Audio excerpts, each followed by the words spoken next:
Bon, est-ce que la France voit ça, cette priorité des otages? Pourquoi elle ne fait pas plus pression, plutôt que de faire sur Israël, de faire pression pour libérer les otages? Un mot sur ça. Alors là-dessus, je vais être particulièrement claire. La voie de la diplomatie française, dès le début du conflit en octobre 2023, ça a été de se mobiliser matin, midi et soir pour obtenir une libération des otages. Mais encore une fois, je veux ici remettre les choses dans leur contexte. Face à nous, on ne négocie pas avec un État.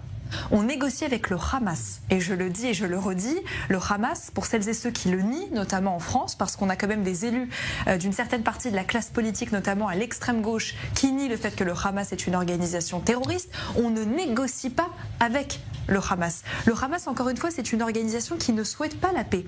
Et moi, je suis absolument convaincue que si malheureusement nous ne parvenons pas aujourd'hui à éradiquer le Hamas, qui est encore une fois une organisation qui ne souhaite pas la paix, mais qui ne souhaite qu'une seule chose, c'est entretenir le conflit, eh bien nous n'y arriverons à rien.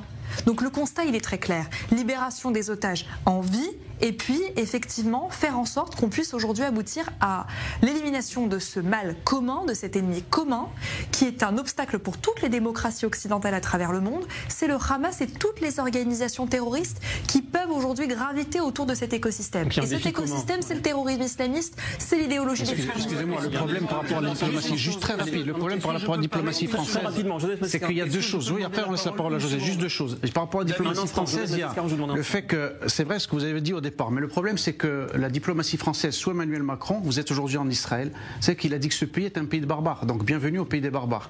C'est ce qu'il a dit devant la télévision, c'est-à-dire qu'on a répondu par la barbarie, donc il accuse nos soldats d'être des barbares, au même niveau que le Hamas. Vous ciblez, mais vous voyez bien je sais que je ne cible pas, je vous dis que, parce que quand vous parlez d'eux, je cible Macron et la diplomatie française, le Quai d'Orsay.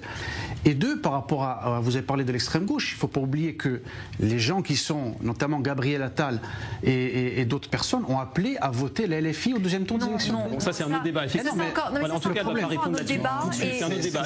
S'il vous plaît. Ils peuvent pas être crédibles. On aura peut-être l'occasion d'en reparler. Là, c'est pas le sujet. Ils ne sont pas crédibles par la parler. Allez, Joseph Massescaron. Hamas, une autorité, même pas une autorité, une organisation terroriste. Et vous parlez de la France insoumise. Je ne vois pas le lien. Non, c'est vous qui avez parlé de l'extrême gauche tout à l'heure. On en reparlera peut-être tout à l'heure.